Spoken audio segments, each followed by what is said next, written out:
Everyone, मैं CA सार्थक जैन लाया हूँ आप लोगों के लिए revision lecture CA final new course and old course दोनों के स्टूडेंट्स के लिए। And this revision lecture is on financial instruments. सबसे पहले शुरू करते हैं कि वीडियो हमारा किसके काम का है। ओल्ड कोर्स और न्यू कोर्स दोनों के स्टूडेंट्स जिन्होंने फाइनेंशियल इंस्ट्रूमेंट्स या एफआर मुझसे पढ़ा है या नहीं पढ़ा है,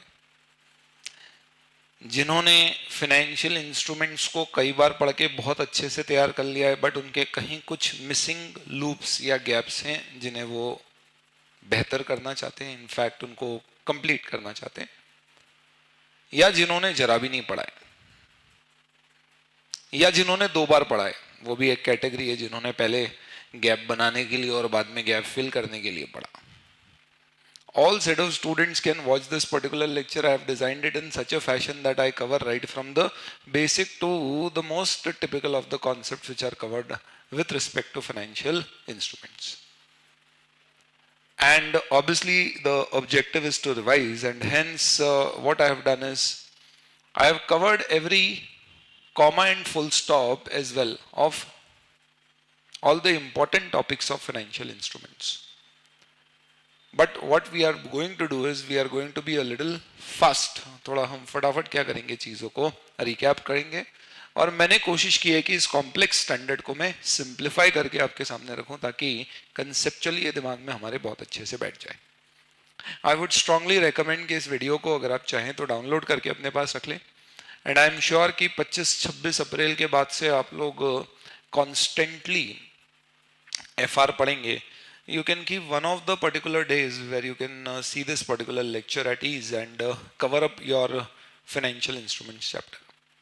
कई सारे ऐसे स्टूडेंट हैं जो फाइनेंशियल इंस्ट्रूमेंट के चैप्टर को छोड़ने का प्लान कर रहे हैं just because it is very lengthy. हमने हमारी क्लास में कुछ 12-15 लेक्चर्स लिए थे। Some students had to spend 7-8 lectures one and then again they had to spend 15-16 lectures later on। और इतना ज़्यादा कंटेंट होने के कारण लोगों ने सोचा कि यार इसको स्किप करें। भूल के भी आप ऐसा ना करें दोस्तों, क्योंकि ये क्रक्स है पूरे इंडेस का, and this is something which is very very important for your exams.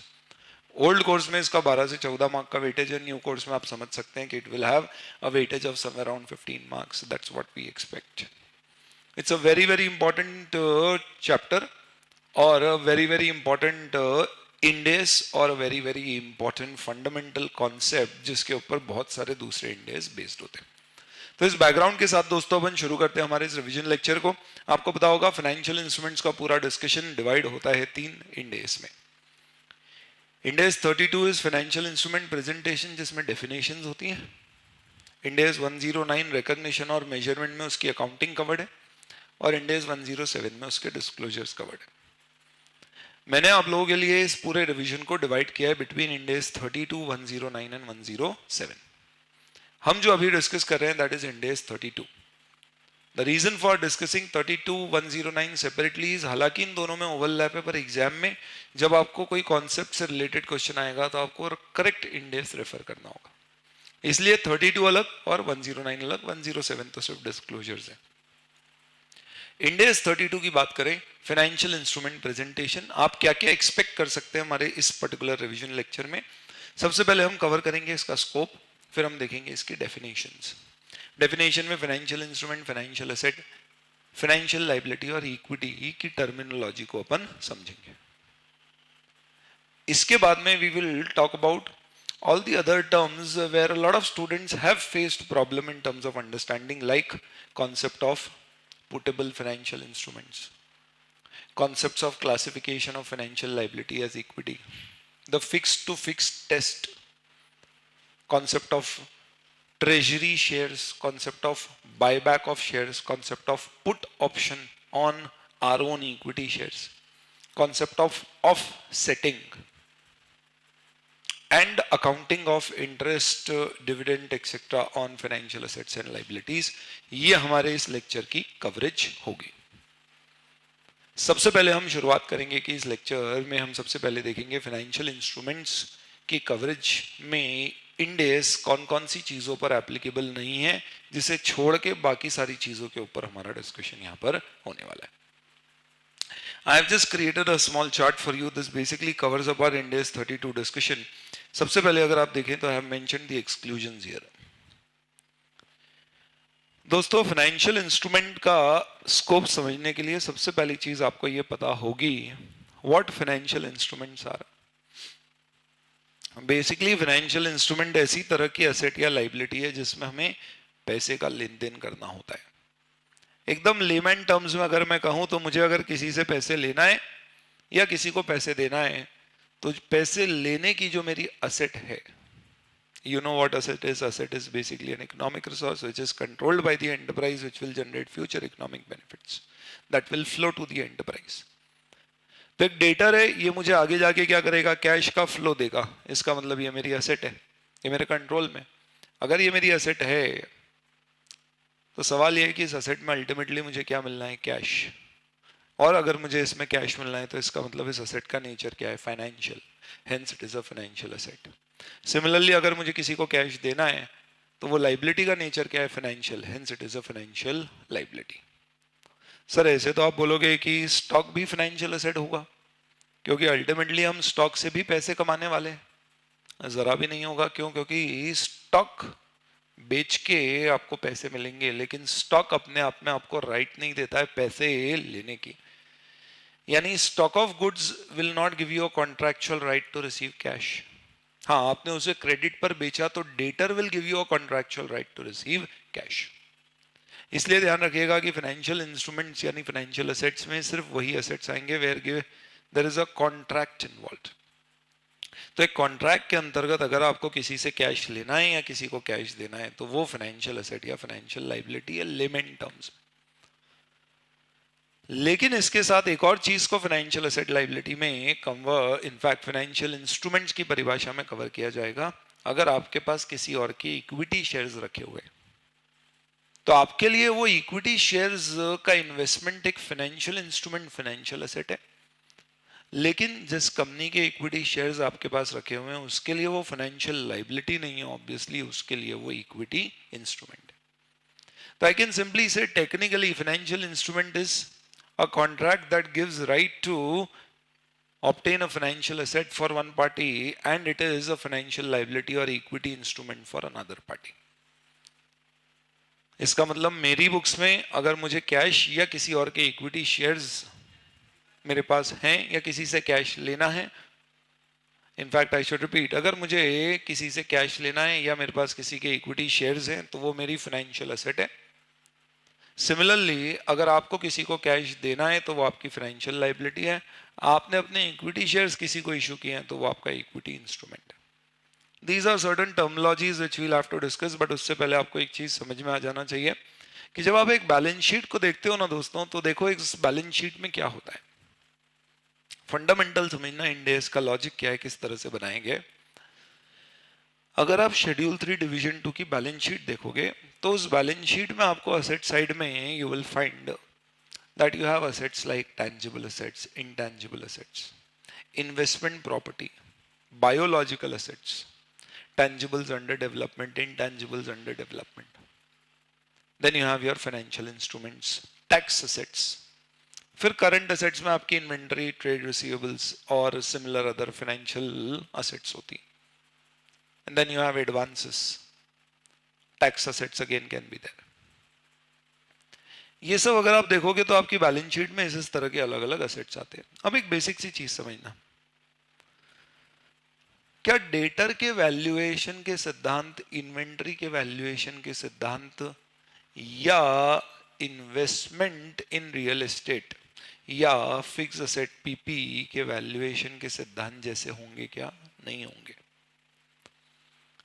जब आप फिक्स असेट को अपनी बुक्स में असेट दिखाते हो दोस्तों, तो फिक्स्ड असेट की अकाउंटिंग का पूरा लॉजिक अलग होगा। सबसे पहले उसकी कॉस्ट बुक करते समय आपको सोचना होगा क्या कॉस्ट में शामिल करूं या ना करूं। उसके बाद आपको सोचना होगा कि ये पूरी कॉस्ट इस साल का खर्चा नहीं है, कई सालों का है, क्योंकि इसके बेनिफिट कई साल में मिलेंगे, तो मैं हौला हौला खर्चा बुक करता हूं। आपका इंटरेस्ट उसकी रेसिडुअल वैल्यू में नहीं है, उसकी यूजेबल वैल्यू में है, हेंस आप उसे खर्चा हौले हौले दिखाओगे। यानी हो सकता है कि आप उसके वैल्यूएशन में एज सच इंटरेस्टेड ना हो अनलेस आप revaluation approach which is an optional approach use करते हो।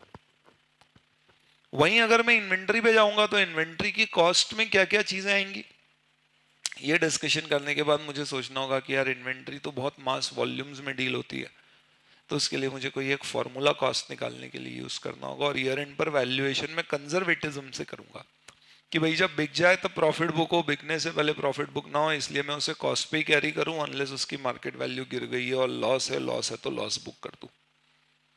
फिक्स एसेट्स का वैल्यूएशन ऐसे नहीं होगा कि हम उसे बुक वैल्यू या कैरिंग अमाउंट और market value which ever is less पे बुक करेंगे।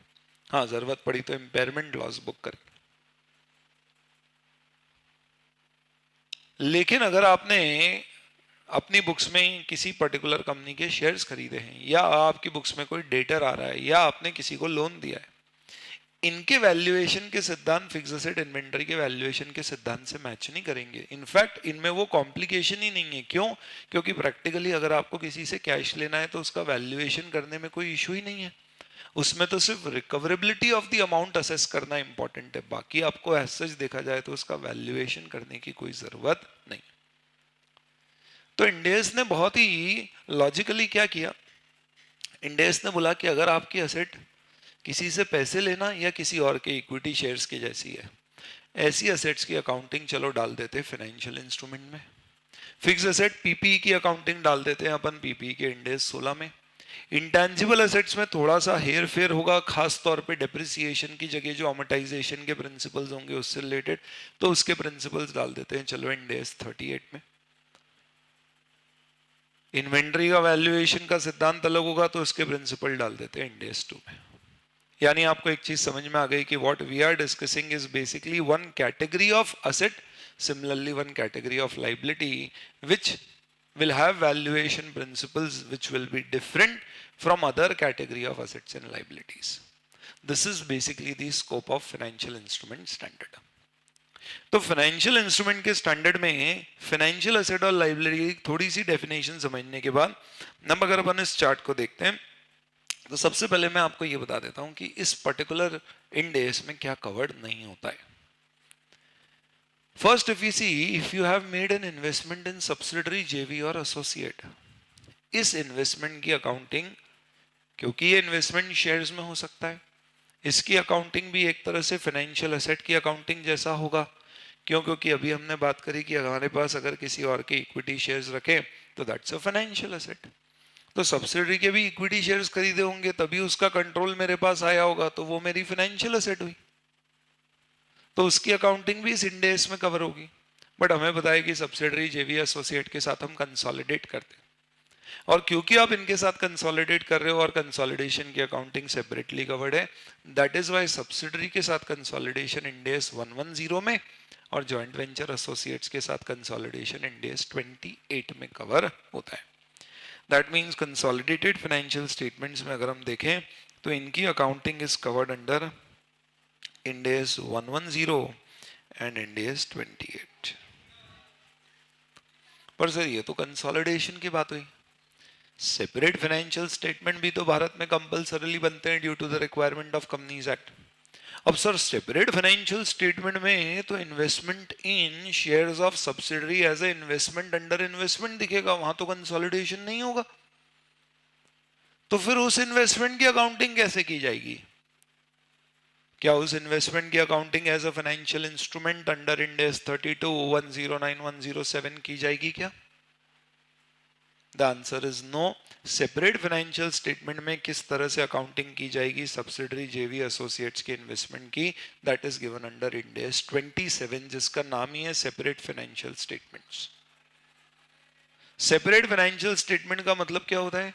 आपकी सब्सिडरी है या जेवी है या एसोसिएट है, उनके साथ कंसोलिडेट करने के अलावा आप खुद के stand alone separate financial statement भी बना रहे हैं, जिसमें आप सब्सिडरी, जेवी, एसोसिएट को प्योरली एज एन इन्वेस्टमेंट दिखाते हो और उनके प्रॉफिट्स या एसेट्स को कंसोलिडेट नहीं करते। तो सेपरेट फाइनेंशियल स्टेटमेंट में investment in subsidiary, JV, associate की अकाउंटिंग प्रिस्क्राइब की गई है। कहां पर? That has been prescribed under Ind AS 27, और इंडेस 27 का आपका पैरा 10 आपको बोलता है कि सब्सिडरी, जेवी, एसोसिएट्स की अकाउंटिंग में you have the option to value in separate financial statement investment in subsidiary, JV and associates, either at cost or at fair value approach as prescribed under Ind AS 109. इसका मतलब कि company के पास choice है कि separate में या तो वो कॉस्ट पर चलने दे या फिर वो उसे फेयर वैल्यू पर लेकर आए, और फेयर वैल्यू मेथड अगर वो यूज करेगी तो कौन सा करेगी, जो इंड एस 109 में दिया है। 109 इज separately something which will revise, जहाँ पे FVOCI और FVTPL नाम के दो fair value based methods available होते हैं, वो मेथड से आप इनका वैल्यूएशन कर सकते हो। यानी अगर कंपनी चाहेगी तो investment in subsidiary JV associate को सेपरेट फाइनेंशियल स्टेटमेंट में as per Ind AS 109 value करेगी, फिर 109 के कॉन्सेप्ट उस पर एप्लीकेबल होंगे। I think this is an important discussion to get a very good clarity in terms of how should investments in subsidiary JV associate be accounted for in separate and consolidated. Share based payment का Ind AS 102 है, that is why it will be covered under 102 separately and it will not be covered here. Insurance contract Ind AS 104 में cover होएगा। Employ benefits का आपका separate standard है, जो आप employ benefits की पूरी अकाउंटिंग आपको अलग से बताएगा। दोस्तों एम्प्लॉय बेनिफिट्स की अगर हम पर्टिकुलरली बात करें तो you'll have to understand कि when we talk about employee benefits Ind AS 19, कुछ एम्प्लॉय बेनिफिट्स में फाइनेंशियल इंस्ट्रूमेंट के स्टैंडर्ड का रेफरेंस या रेलेवेंस होता है, जैसे कंसेशनल रेट पर दिए गए लोन टू एम्प्लॉयज, इसके ऊपर Ind AS एप्लीकेबल होगा। वो स्पेसिफिकली Ind AS हमें यहाँ पर भेजता है। सिमिलरली ट्रेजरी शेयर्स अगर हम एम्प्लॉय को देंगे तो ये वाला Ind AS लगेगा। तो ये कुछ इंपॉर्टेंट एक्सक्लूजन है। इसके अलावा भी कुछ अदर एक्सक्लूजन होते हैं, they are not very important, like loan commitments की अकाउंटिंग इस Ind AS में कवर्ड नहीं है unless it becomes a onerous contract for the issuer. Similarly जैसे मैंने ओनरस की बात की, तो प्रोविजंस की अकाउंटिंग इस Ind AS में कवर्ड नहीं होती है। Ind AS 37 provision contingent liabilities की बात करता है, that is only applicable, it will not get covered under this Ind AS। चलिए, तो ये तो एक्सक्लूजन्स थे, not much time to be spent on this. अब आते हैं दोस्तों डेफिनेशन पे, यहां से हमारा असली डिस्कशन इस Ind AS का शुरू होता है। सबसे पहले डेफिनेशन फाइनेंशियल इंस्ट्रूमेंट की। What are financial instruments? ये बोलते हैं financial instrument is basically a contract that gives rise to financial asset for one party and a financial liability और equity instrument for another party. यानी कि एक के लिए ये फाइनेंशियल एसेट है और दूसरे के लिए ये फाइनेंशियल लायबिलिटी है या इक्विटी इंस्ट्रूमेंट है। What is important is it is a contract. इसका मतलब एक चीज समझ लेना, जो चीज कॉन्ट्रैक्ट से पैदा नहीं हो रही है वो फाइनेंशियल इंस्ट्रूमेंट के Ind AS से बाहर है। कॉन्ट्रैक्ट से पैदा नहीं हो रही है, इसका मतलब इन्वेंट्री कॉन्ट्रैक्ट से पैदा नहीं हो रही है, वो रियल एसेट है अपने आप में, वो यहाँ कवर नहीं होगी। प्रोविजन फॉर टैक्स या टैक्स रिफंडेबल, ये कुछ भी कॉन्ट्रैक्ट से कवर नहीं है क्योंकि ये स्टैट्यूटरी रिक्वायरमेंट्स के थ्रू गवर्न होता है, दैट इज व्हाई वो भी यहाँ पे कवर नहीं होगा। तो any kind of tax assets or liability is not covered under Ind AS because it is outside the definition of financial instrument. You'll also have to understand definition financial instrument की दी है, लेकिन दोस्तों accounting सिर्फ financial asset और financial liability की prescribed होती है। Accounting for financial instrument जैसी कोई चीज नहीं होती है, वो तो डिपेंड करेगा फाइनेंशियल इंस्ट्रूमेंट आपके लिए रिसीवेबल है या पेबल है, असेट है या लायबिलिटी, उसके हिसाब से आप उसे अकाउंट करोगे। हाँ, हो सकता है कि आपका फाइनेंशियल एसेट किसी और का इक्विटी इंस्ट्रूमेंट हो, इक्विटी इंस्ट्रूमेंट की अकाउंटिंग प्रिस्क्राइब Ind AS में नहीं की गई है। हाँ, इक्विटी इंस्ट्रूमेंट से रिलेटेड कुछ खर्चों की अकाउंटिंग जरूर प्रिस्क्राइब की गई है, कुछ रिक्लासिफिकेशन इश्यूज डिस्कस किए गए, बाकी इक्विटी इंस्ट्रूमेंट की अकाउंटिंग कहीं पर भी कवर नहीं की गई है Ind AS में। Now let us come to financial asset. Financial asset की definition, I think this is something which most of you must be comfortable with. Financial asset की परिभाषा simply क्या कहती है? Financial asset basically, अगर मैं एकदम layman terms में बात करूं तो it says it is cash or equity instrument of another entity, यानी दूसरी कंपनी के equity shares, or it is a contractual right to receive cash or equity instrument of another entity.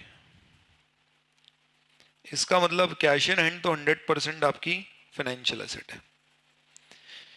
Similarly equity instrument of another entity, यानी equity shares में आपने किसी और की company के इक्विटी शेयर्स खरीद रखे हैं तो 100% वो भी आपकी फाइनेंशियल एसेट है। इसके अलावा अगर आपके पास कोई कॉन्ट्रैक्चुअल राइट है जो कॉन्ट्रैक्ट में क्रिएट होती है, जिसके अंदर आपको कैश या इक्विटी इंस्ट्रूमेंट मिलेंगे, जिसका एग्जाम्पल हो सकता है सिंपली डेटर्स और बिल रिसीवेबल और इन्वेस्टमेंट इन डिबेंचर्स, या फिर अगर आपको किसी कॉन्ट्रैक्ट में इक्विटी इंस्ट्रूमेंट मिलने वाले हैं, just means it could be N investment in convertible debentures, ये सब आपकी फाइनेंशियल एसेट है। इसका मतलब फाइनेंशियल एसेट में क्या आएगा? Cash in hand, equity shares of others, या कोई कॉन्ट्रैक्ट जिसमें कैश या इक्विटी शेयर मिलने वाले हैं, जैसे मैंने समझाया था। तो आप बताइए, अगर मैं इसकी बात करूं तो let us take some quick example. सबसे पहली बात, क्या मशीन हमारे अपने फाइनेंशियल एसेट है? क्या नहीं है। क्यों? क्योंकि कॉन्ट्रैक्चुअल राइट ही नहीं है उसमें पैसे लेने का, वो तो अपने आप में यूज में आएगी, ना कि कैश मिलने का आपको कोई राइट देगी। क्या लैंड फाइनेंशियल एसेट है? नहीं होगा। क्या डेटर फाइनेंशियल एसेट होंगे? हाँ होंगे। मैंने किसी को लोन दिया, एम्प्लॉय को लोन दिया, क्या वो फाइनेंशियल एसेट होगा? हाँ होगा। मैंने अपने सप्लायर को एडवांस दिया ताकि वो मुझे गुड सप्लाई कर सके, क्या ये फाइनेंशियल एसेट होगा? नहीं। क्यों? क्योंकि आपके पास राइट टू रिसीव गुड्स है, ना कि राइट टू रिसीव कैश। हाँ, अगर आपका कॉन्ट्रैक्ट कैंसिल हो गया और वो पैसा रिफंडेबल हो गया है, then it will become a financial asset. तो security deposit which is refundable at the end of the contract is a financial asset, but an advance given for expense or any supply of goods will not be a financial asset, because return में आपको goods या services मिलेगी, ना कि right to receive cash और equity instruments। Tax assets मैंने बताया कभी फाइनेंशियल एसेट्स हो ही नहीं सकते। ये सब सिंपल है। आई एम श्योर कि this is something which you must be comfortable with.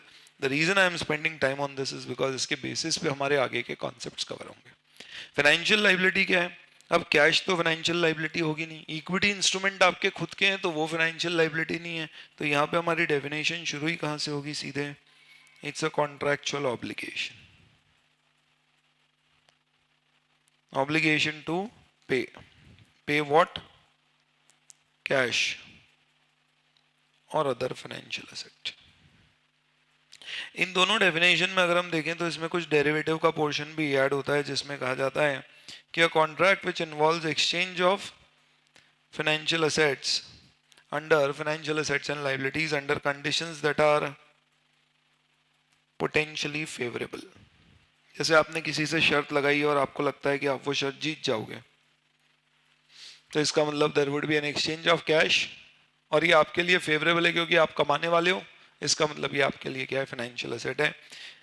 Financial liability में यही चीज क्या कहलाएगी? It is an exchange of financial assets और liabilities under conditions that are potentially unfavourable. जिसका नुकसान होने वाला है उसके लिए वो फाइनेंशियल लाइबिलिटी बन जाएगी। इसके अलावा एक इक्विटी इंस्ट्रूमेंट इशू करने की अगर आपकी वेरिएबल कंडीशन है तो वो भी फाइनेंशियल लाइबिलिटी होती है, उसको अपन थोड़ा बाद में डिस्कस करेंगे। तो फाइनेंशियल लाइबिलिटी की परिभाषा है contractual obligation to pay cash. आप सब जानते हो दोस्तों, obligation is a very important word here. What is obligation? Let us spend a second on it. Obligation is an liability that is not in the hands of the entity to be avoided. इसका मतलब यह है कि अगर आपके sir पे किसी प्रकार का कोई पेबल लाइबिलिटी है जिससे आप बच नहीं सकते, तो दैट इज एन ऑब्लिगेशन। आप बच नहीं सकते, इसका मतलब क्या आपको पैसे देना ही होंगे? क्या हम ये कह सकते हैं पैसे देना होंगे या नहीं देना होंगे? हमारे हाथ में नहीं है। यानी या तो देना ही होंगे या सामने वाले की इच्छा पे डिपेंड करेगा देना है या नहीं। Let us take an example. Suppose for example मैंने बैंक से लोन लिया, क्या मुझे पैसे देना ही है? क्या? हाँ देना ही है।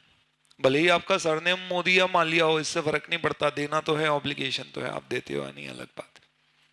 तो contractually you are liable to repay, that means it's a financial liability, in fact it's an obligation, you can not avoid it.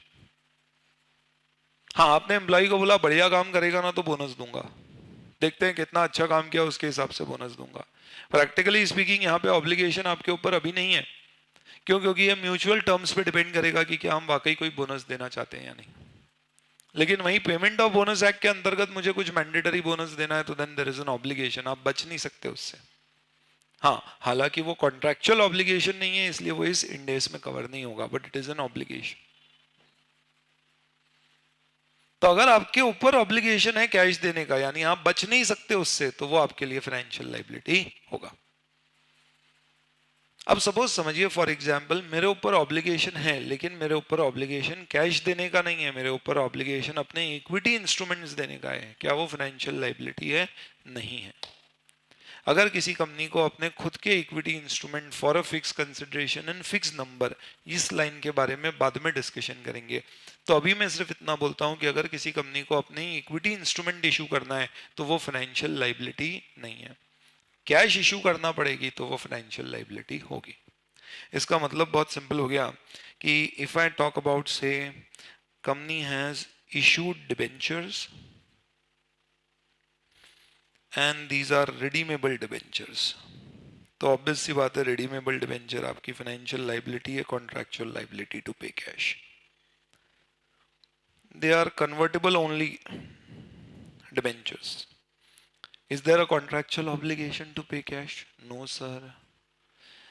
Is there an obligation to pay equity shares of the own company, of your own company? Yes, but वो financial liability की परिभाषा में नहीं आएगा, तो इसे equity instrument माना जाएगा। है debenture equity instrument, I am sure Ind AS तुमने पढ़े तो तुम समझते हो। हम सब्सटेंस ओवर फॉर्म पर चलते हैं। प्रेफरेंस शेयर रिडीमेबल होता है तो हम उसको लाइबिलिटी मान लेते हैं, भले ही नाम के लिए वो कैपिटल हो।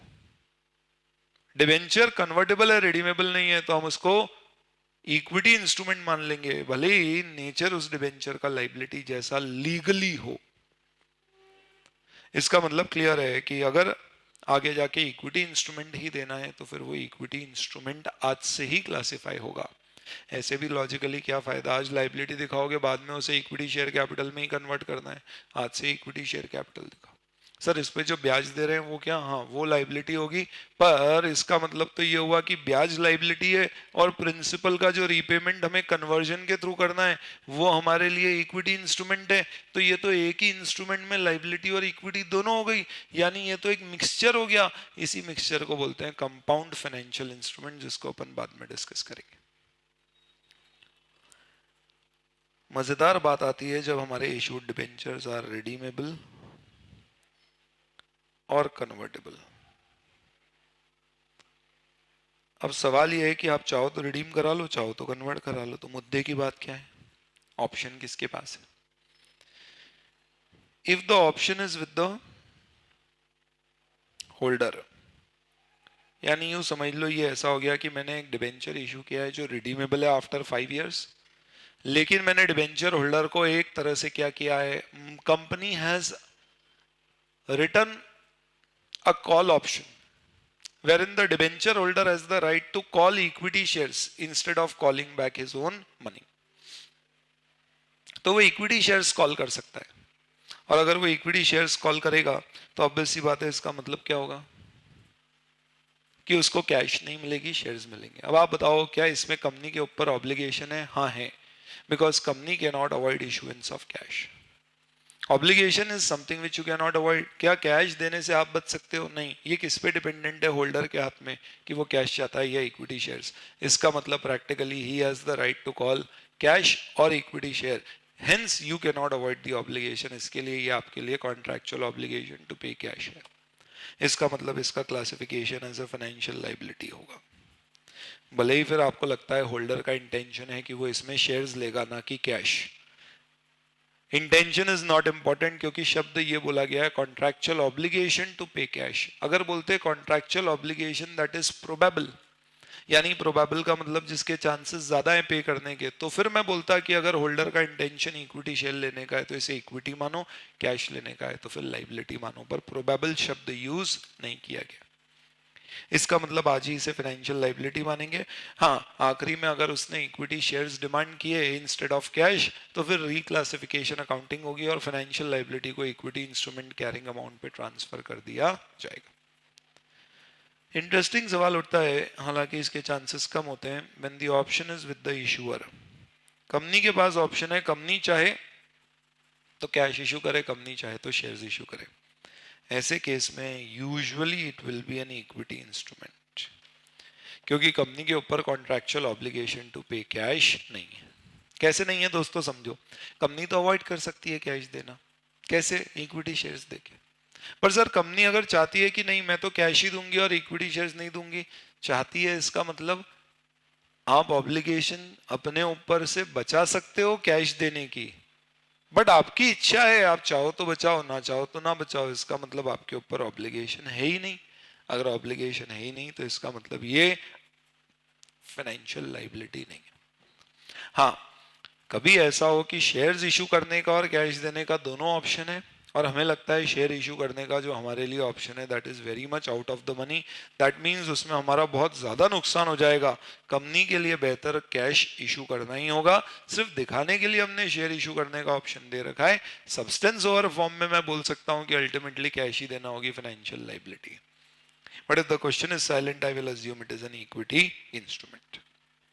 So basically this is the concept. इस कॉन्सेप्ट के अनुसार अब आप देखोगे फाइनेंशियल असेट और लाइबिलिटी का पूरा क्लासिफिकेशन किस बेसिस पर होता है। फाइनेंशियल असेट सिंपल है, कैश या किसी और के इक्विटी शेयर। फाइनेंशियल लाइबिलिटी में ध्यान रखना, कैश देना है तो लाइबिलिटी, अपने इक्विटी शेयर्स देना है तो लाइबिलिटी नहीं, it is an equity instrument. This is the definition of financial asset and financial liability. इसी के साथ अब हमारा इक्विटी इंस्ट्रूमेंट की भी डेफिनेशन देखें। सिंपल है, ये बोलते हैं इक्विटी इंस्ट्रूमेंट क्या है। बेसिकली इक्विटी क्या है? Equity is somebody who has residual interest in net assets of the entity. The important term is residual interest and net assets. मतलब क्या है इसका? सबसे पहली बात, इक्विटी का मतलब जिसे बचा कुचा रेसिडुअल मिलेगा। मेहमान घर पे खाने पे आते, आपने देखा होगा कि हमारे घर की महिलाएं अक्सर ऐसा करती हैं, मॉम आखिरी में खाना खाती हैं। क्यों ऐसा क्यों? भाई एक बेसिक मान्यता है भारत में कि मेहमान आए तो पहले हम उन लोगों को खाना खिलाएंगे और उसके बाद आखिरी में हम खाना खाएंगे, जस्ट इन केस कभी खाना कुछ कम ज्यादा पड़ जाए। यानी इनका कैसा भाव है? देखा जाए तो एकदम निस्वार्थ। देखा जाए तो they are ready to take all the onus of preparing the food and ensuring that it is adequate for the guest and other members of the family also। यानी बोलने के लिए आप बोल सकते हो कि बाहर से आए हुए मेहमान हमारे लिए एक तरह से डेट है। डैड जो उनके साथ बैठ के खाना खा रहे हैं, या हमारे बड़े भैया जो उनके बाद खाना खाएंगे, लेकिन हमारी मॉम भाभी से पहले खाना खाएंगे। हम कह सकते हैं दे आर लाइक प्रेफरेंशियर्स। मॉम भाभी जो आखिरी में हमारा खाना खा रही हैं, दे आर लाइक इक्विटी।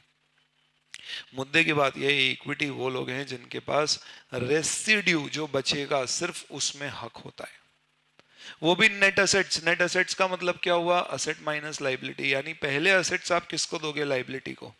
फिर जो बचेगा नेट असेट्स में से, वो रेसिड्यू जो बचेगा उस पे इनका हक होगा। So they have interest only in the net assets of the residual interest in the net assets of the entity.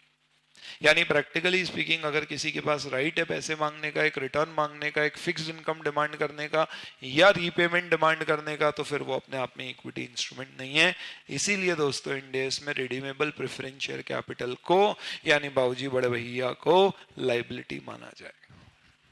इसलिए मैंने अपना बात ही नहीं करी, बड़े भैया की बात करी। उन्हें लाइबिलिटी क्यों मानेंगे? क्यों? क्योंकि देखा जाए तो उनका रेसिडुअल इंटरेस्ट नहीं है, वो कैश डिमांड करता है। प्रेफरेंस शेयर कैपिटल क्या होता है? रिडम्पशन डेट पर कैश डिमांड करता है। इसका मतलब practically speaking they don't have residual interest but they have a right on the net assets of the company. ऐसा नहीं है जो बचा है वो मिलेगा। इनफैक्ट देखा जाए तो ऐसा है कि असेट्स को हम अप्रोप्रिएट करेंगे लाइबिलिटी और इनके प्रति, फिर जो बचा है वो इक्विटी इंस्ट्रूमेंट को मिलेगा। तो that is why equity instruments have residual interest in net assets of the entity. ये तीन टर्मिनोलॉजी है दोस्तों अकाउंटिंग फाइनेंशियल एसेट और लाइबिलिटी की। इक्विटी इंस्ट्रूमेंट्स की एज सच अकाउंटिंग कवर्ड नहीं है। यहां तक तो अपन ने डेफिनेशन कवर कर ली, जो बेसिक पोर्शन है हमारे इस पूरे इंडेस 32 का। अब आते हैं दोस्तों कुछ इंटरेस्टिंग कॉन्सेप्ट्स पे, जिसमें हम सबसे पहले डिस्कशन करेंगे नॉन फाइनेंशियल इंस्ट्रूमेंट्स के बारे में। Now what do I mean by non financial instruments और नॉन फाइनेंशियल एसेट्स? कोई एग्जांपल दो ना नॉन फाइनेंशियल इंस्ट्रूमेंट का। सर अभी आपने दिए बहुत सारे। जमीन नॉन फाइनेंशियल इंस्ट्रूमेंट है, इन्वेंटरी नॉन फाइनेंशियल इंस्ट्रूमेंट है, वेरी गुड। तो क्या इसके ऊपर इंडेस एप्लीकेबल होगा? नहीं होगा, सिंपल है। अब समझना दोस्तों, इंडेस को पढ़ने का थोड़ा सा अब तरीका समझिए, यहां से अब हमारा गहन डिस्कशन शुरू होता है। The इंडेस is very complex. And of this complex index, I did a even more complex thing of simplifying it. मैंने कोशिश की है इस कॉम्प्लेक्स इंडेक्स को सिंप्लीफाई करके लॉजिकली एक सिंपल से चार्ट में प्रेजेंट करके डिस्कस करने की. इसका जो बाइफर्केशन किया है दोस्तों, हमने कोशिश की है इस तरह से करने की कि it becomes very very easy and crisp to understand, not just understand but also remember. And please in the comments box in your YouTube video, please mention how did you like this particular lecture. I've kept the speed of the lecture a little slow. You can always have the option to speed it up और आप जल्दी जल्दी देख सकते हो, but इतना important standard है कि I wanted to be at the normal pace, usually what we use in the class. अब इसको हम क्या कर रहे हैं, तो हमने डेफिनेशन के बाद अब इससे रिलेटेड कॉन्सेप्ट्स डिस्कस करके जितनी परेशान करने वाली चीजें सारी की सारी यहाँ पर इन रिलेटेड कॉन्सेप्ट्स के नाम से मैं आपको कवर करा दूंगा. ध्यान रखना, ये जो रिलेटेड कॉन्सेप्ट्स या इस तरह की हेडिंग दी है, ये सब अपना घरेलू मामला है. इंडेक्स इस तरह से चार्ट वाइज फॉर्मेट वाइज नहीं बनाया गया है. इंडेक्स में ऐसी कई सारी चीजें हैं जो डेफिनेशन में ही बार बार डिस्कस की है, but it creates a lot of confusion और उससे कुछ एक कलेक्टिव अंडरस्टैंडिंग नहीं आती है. मैंने इसको अपने लॉजिक से सेग्रीगेट करके एक सिस्टमैटिक मैनर में प्रेजेंट करने की कोशिश की. सबसे पहला कॉन्सेप्ट अब अपन डिस्कस कर रहे हैं रिलेटेड कॉन्सेप्ट्स में नॉन फाइनेंशियल इंस्ट्रूमेंट्स का. क्या मतलब है इसका समझना. हाँ देखो, सबसे पहली चीज आपने मुझे ये बताना है कि अगर मैंने सपोज खरीदा गोल्ड,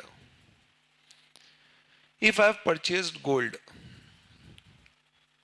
सोना दुनिया पित्तल दी, अपन गोल्ड में डील करते. मैंने खरीदा गोल्ड, क्या ये गोल्ड एक फाइनेंशियल असेट है क्या? नहीं.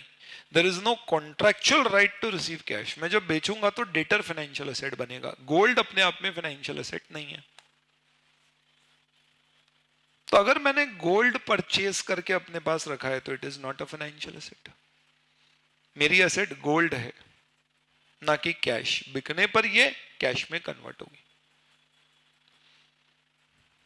बट हो सकता है कि कोई एक पर्टिकुलर व्यक्ति ऐसा हो जिसका काम सिर्फ स्पेकुलेशन का हो. कैसा स्पेकुलेशन? वो तो सोना हो या चांदी या पीतल, उसको कोई फर्क नहीं पड़ता कि दुनिया पीतल दी और अपन सोने दे हैं. वो तो बोलता है कि भाई जहां हमको लगता है ना कि पीतल के भाव कम हुए, हम खरीद के रख लेते हैं और हमारे पास नॉर्मली कोई ना कोई बायर तैयार रहता है, उसको इमीडिएटली बेच भी देते हैं. यानी एजेंट नहीं, हम परचेज और रीसेल करते हैं, लेकिन नॉर्मली एकदम क्विक होता है. इनफैक्ट हमारे पास जब खड़े रहते हैं कोई सेलर्स, तब हम हाथों हाथ परचेज करके उनको रीसेल कर देते. दोनों को आपस में मिलाते नहीं है, बताते भी नहीं है, लेकिन हम यहां से यहां बेच के अपना मार्जिन कमा लेते हैं. अब इसी बात है, 31 मार्च को खरीदा, 1 अप्रैल को बेचा, तो 31 मार्च को तो ये मेरी बुक्स में बैलेंस शीट में दिखेगा. अब सवाल ये है कि क्या मैं इसे फाइनेंशियल असेट मानूं या एक नॉन फाइनेंशियल असेट, क्योंकि नेचर तो इसका गोल्ड का इन्वेंट्री जैसा.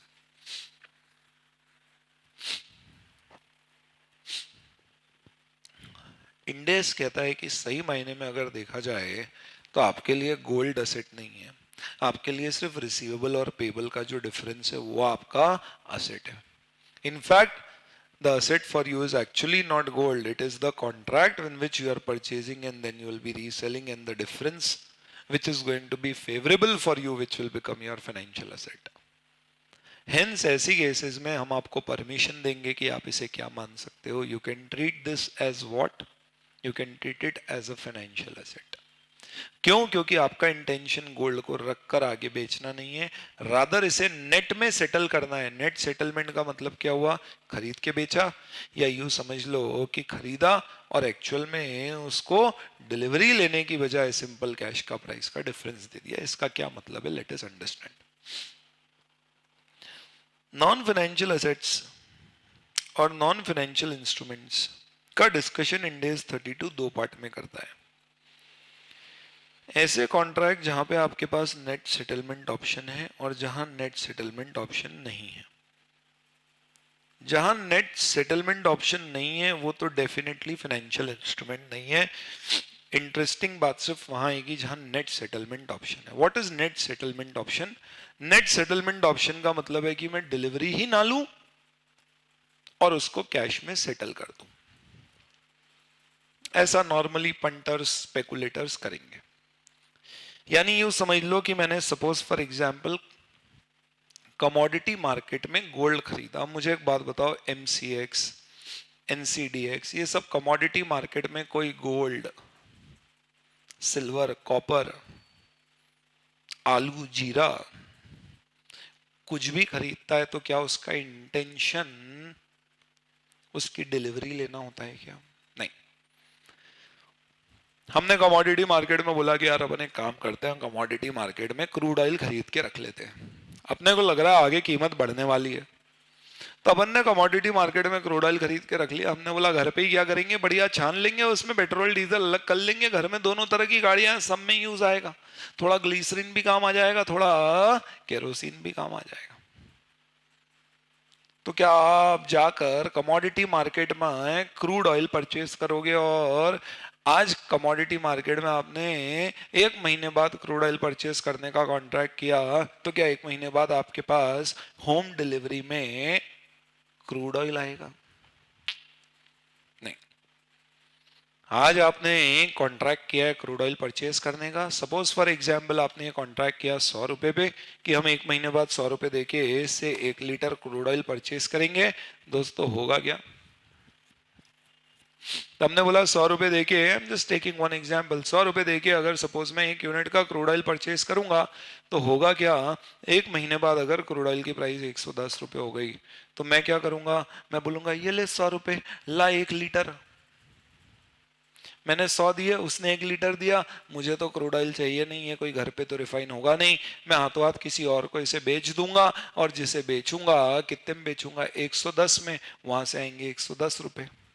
मैं बोलूंगा एक काम कर, तू 100 रुपए उसको दे देना, 10 रुपए मुझे दे दे, यानी 100 उसने उधर दे दिए, मेरे पास 10 आए।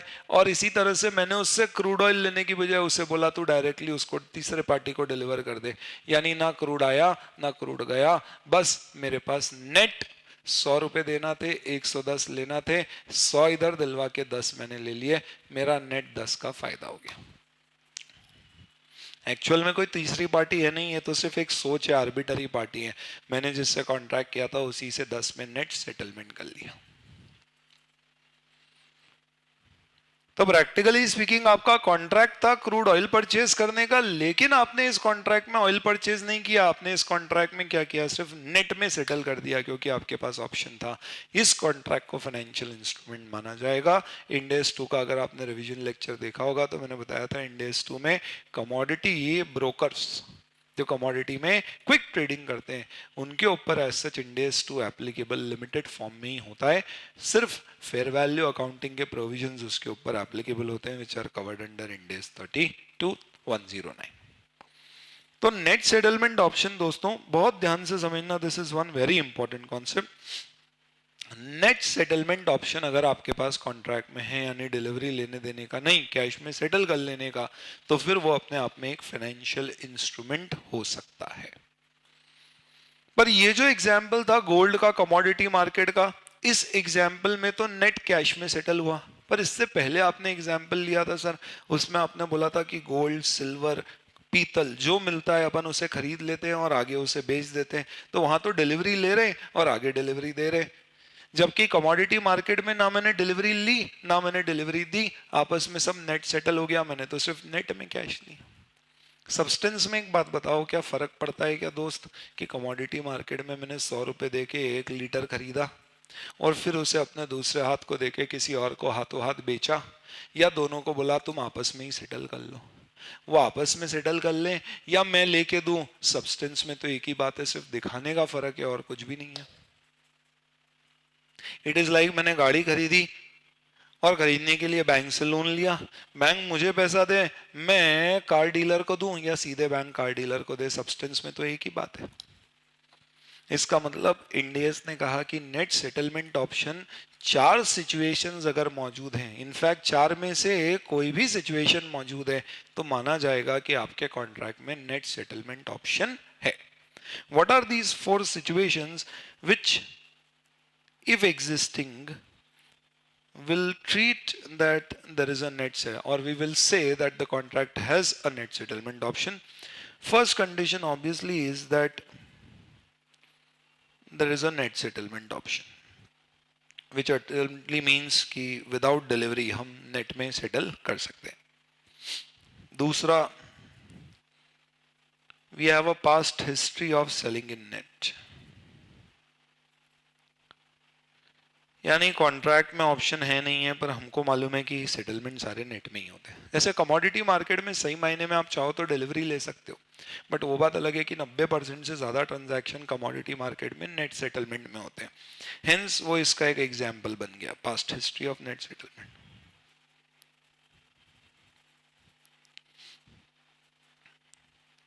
हमें लगता है परचेज और सेल इमीडिएट है. कंपनी इधर परचेज करती है, इधर सेल करती है, जो मैंने एग्जांपल लिया था गोल्ड सिल्वर पीतल का. तो यहाँ पे भले ही कॉन्ट्रैक्ट में लिखा ना हो कि नेट सेटलमेंट ऑप्शन है, पर देख के ही समझ में आ रहा है सब्सटेंस में इट इज नेट सेटलमेंट.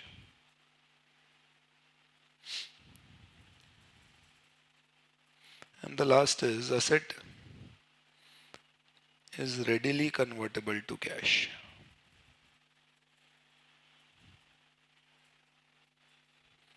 हमारी जो नेचर ऑफ असेट है वो ऐसी है कि उसको इमीडिएटली कैश में कन्वर्ट किया जा सकता है, समथिंग लाइक गोल्ड. इसमें ऐसा कहा गया है कि इन दीज टू सिचुएशंस, इन दोनों सिचुएशन में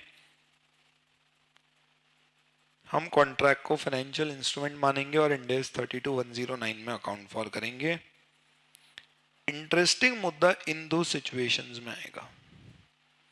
बी और सी में तो आपकी हिस्ट्री है कि आप सेटल नेट में करते हो, या आपका बिजनेस ही purchase sale purchase sale purchase sale purchase sale है. फर्स्ट और फोर्थ में आपके पास ऐसा ऑप्शन है करने का कि आप चाहो तो खरीद के इमीडिएटली कैश में रियलाइज कर सकते हो, या आपके पास ऑप्शन ही है कि आप नेट में सेटल करो.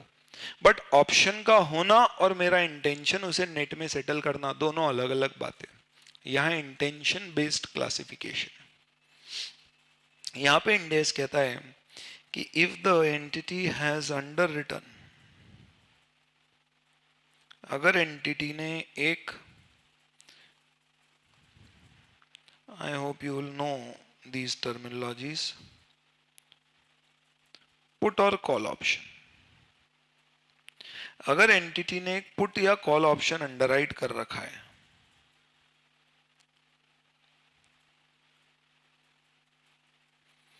then definitely it is a financial instrument. Put और कॉल ऑप्शन अंडरराइट किया है मतलब सामने वाला चाहे तो मुझे गुड्स की डिलीवरी देने की बजाय कैश का डिफरेंस मांग सकता है.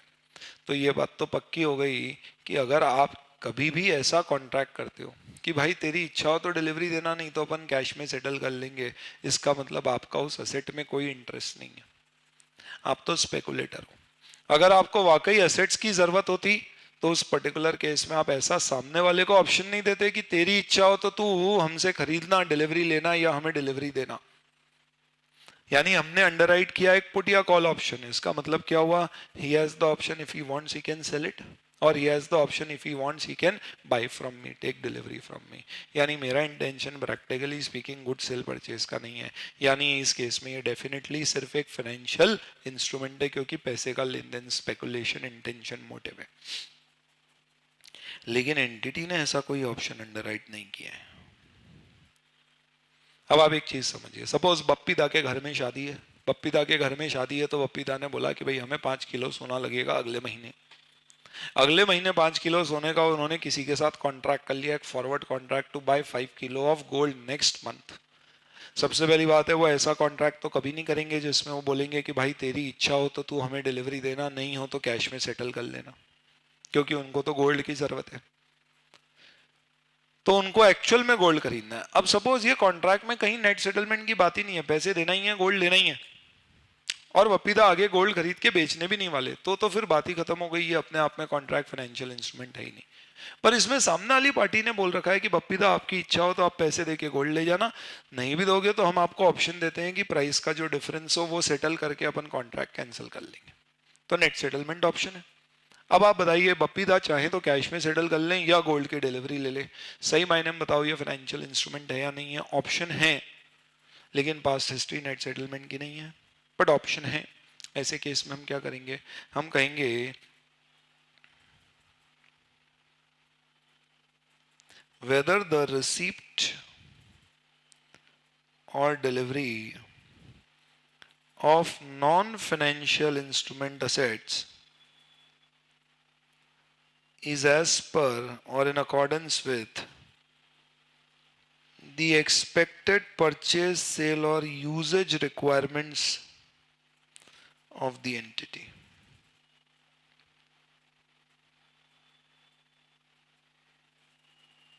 और मैं कहता हूं कि हाँ ऐसा है कि हमारी यूजेज रिक्वायरमेंट्स के अनुसार है, then obviously it is not a financial instrument. लेकिन मैं कहता हूं नहीं ऐसा तो नहीं है.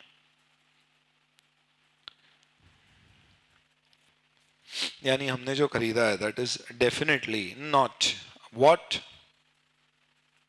तो हमने जो खरीदा है that is definitely not what as per our need, as per our usage requirements, then it is definitely what a financial instrument.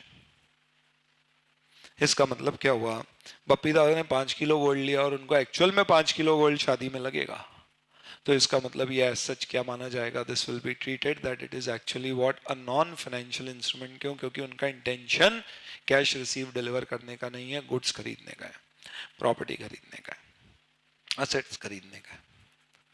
लेकिन अगर बप्पी दा की रिक्वायरमेंट ही नहीं है और फिर भी उन्होंने ऐसा कॉन्ट्रैक्ट किया और उनके पास नेट सेटलमेंट ऑप्शन है, तो भले ही उनका इंटेंशन डिलीवरी का हो या नहीं हो, क्योंकि उनकी रिक्वायरमेंट्स ये मैच नहीं करता है, इसका मतलब प्रैक्टिकली ये फाइनेंशियल इंस्ट्रूमेंट ही है. वो बेसिकली सिर्फ प्राइस स्पेकुलेशन खेल रहे हैं. इसमें क्वेश्चन है बहुत सारे मॉड्यूल में, जिसमें क्वेश्चन है कि मेरी रिक्वायरमेंट है सपोज फॉर एग्जांपल 80 किलो की और मैंने कॉन्ट्रैक्ट किया है 100 किलो का, तो ऐसे केस में क्या मानेंगे. आपकी रिक्वायरमेंट है 80 किलो मेटल खरीदने की और आपने किसी से 100 किलो मेटल खरीदने की बात की है, ऐसे केस में हम क्या माने, क्या पूरे 100 किलो का मेटल खरीदने का जो कॉन्ट्रैक्ट है वो फाइनेंशियल इंस्ट्रूमेंट है, डिपेंड करेगा. अगर एक सिंगल पार्टी से आपने 100 किलो खरीदने का कॉन्ट्रैक्ट किया है तो डेफिनेटली मैं बोलूंगा कि पूरे को फाइनेंशियल इंस्ट्रूमेंट मान लो, क्योंकि किसी की 80 की रिक्वायरमेंट है तो वो 100 खरीदने की बात नहीं करेगा. हाँ, अगर आप कहते हो कि हमारी 80 की रिक्वायरमेंट 100 तक जा सकती है इसलिए सेफर साइड में हमने कॉन्ट्रैक्ट ऐसा किया है, तो फिर हम बोल सकते हैं हाँ दिस इज इफेक्टिव, तो इसे हम क्या मान ले, एक नॉन फाइनेंशियल इंस्ट्रूमेंट. बट ऐसा नहीं है तो डेफिनेटली आप ज्यादा कर रहे हो, यानी कहीं ना कहीं आप प्राइस स्पेकुलेशन में खेल रहे हो. हाँ, अलग अलग पार्टी से कॉन्ट्रैक्ट किए हैं तो मैं बोल सकता हूँ 80 तक के कॉन्ट्रैक्ट हमारी रिक्वायरमेंट मीट करने के लिए तो वो नॉन फाइनेंशियल है, बाकी हमारे फाइनेंशियल इंस्ट्रूमेंट. इतना एस्पेक्ट आपको ध्यान रखना है.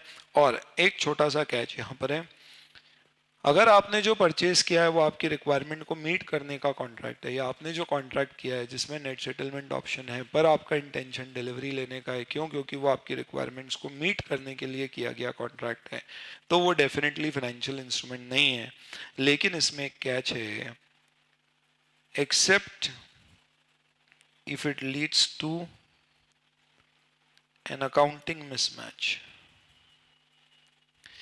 देन ट्रीट इट एज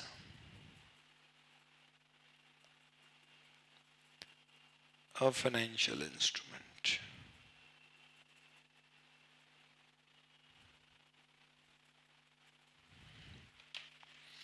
अब ये अकाउंटिंग मिसमैच क्या आ गया sir? It's one important concept which basically says कि when you have two contracts which are connected with each other, one if it is a financial instrument and other is not a financial instrument, there would be an accounting mismatch. क्योंकि दोनों contract की आप accounting फिर अलग अलग इंडेस में करोगे, दोनों के प्रिंसिपल अलग अलग होंगे. I'll take a simple example. मैंने डिबेंचर्स इशू करके पैसा रेस किया और उस पैसे से मैंने इक्विटी शेयर्स खरीद लिए. डिबेंचर से जो मैंने पैसा रेस किया है, ऑब्वियस सी बात है कि ये मेरी एक फाइनेंशियल लाइबिलिटी है जिसको मैं इंड एस 109 में अमोर्टाइज कॉस्ट मेथड से अकाउंट फॉर करूंगा.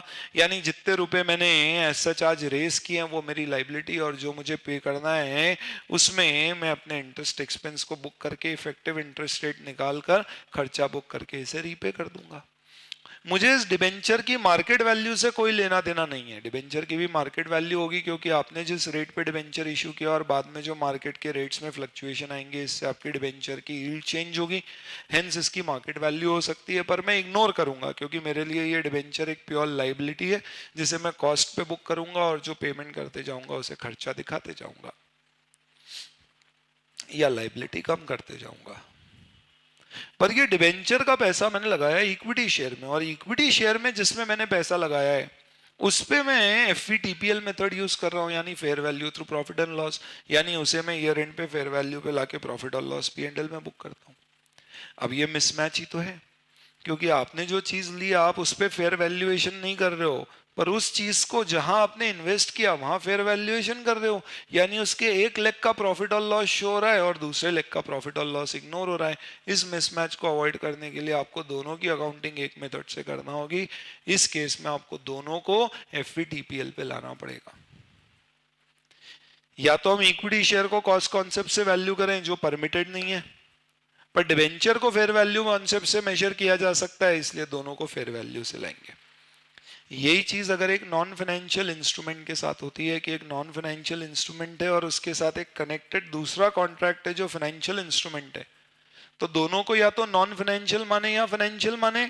यहाँ पे भी ऑप्शन नहीं है, यहाँ पर भी बोला गया है नॉन फाइनेंशियल अगर कनेक्टेड एक फाइनेंशियल इंस्ट्रूमेंट से, तो नॉन फाइनेंशियल को आपको फाइनेंशियल इंस्ट्रूमेंट मानना पड़ेगा। दोनों की अकाउंटिंग फिर इंड AS 32,109 में कवर होगी। मुझे बड़ा अचंबा है दोस्तों कि some students have been absolutely misguided with this particular concept despite the fact कि इसके कितने सारे क्वेश्चंस आपके न्यू सिलेबस में दिए गए। I am surprised to know कि some students have also been told like this कि अगर आपके पास किसी कॉन्ट्रैक्ट में नॉन फाइनेंशियल इंस्ट्रूमेंट खरीदने का, नॉन फाइनेंशियल एसेट खरीदने का कॉन्ट्रैक्ट है और उसमें अगर नेट सेटलमेंट का ऑप्शन है, तो एंटिटी के पास चॉइस है कि अगर वो चाहे तो उसे फाइनेंशियल इंस्ट्रूमेंट मान सकती है, भले ही उसका इंटेंशन डिलीवरी लेना हो।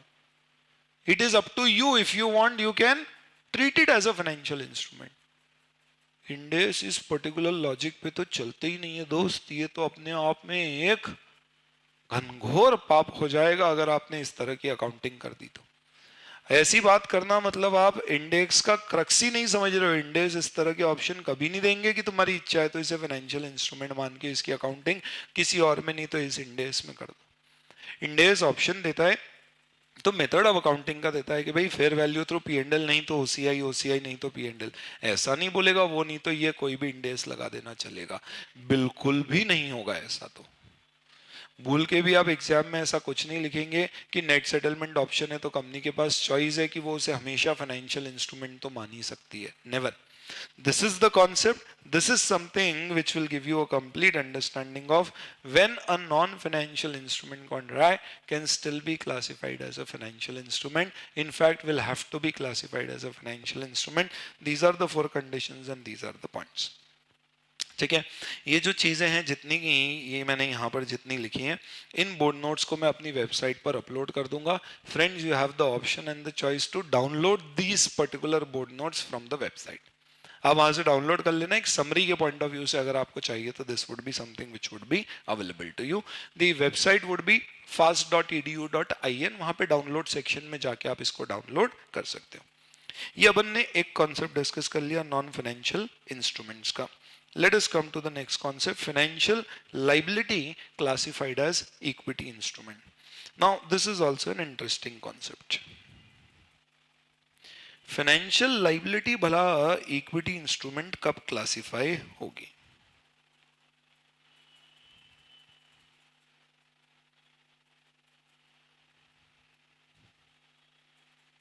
सर ये हम क्या पढ़ रहे हैं? डेफिनेशन हमने पढ़ ली, हाँ पूरी पढ़ ली क्या? नहीं, उसमें अभी फिक्स टू फिक्स्ड वाला कॉन्सेप्ट बाकी है। वो हम क्या डिस्कस करेंगे फिक्स टू फिक्स, जब मैं इक्विटी शेयर्स देता हूं और उसे फाइनेंशियल लाइबिलिटी बताते हैं। अभी मैं क्या डिस्कस कर रहा हूं? फाइनेंशियल लाइबिलिटी को कब इक्विटी इंस्ट्रूमेंट बताते हैं।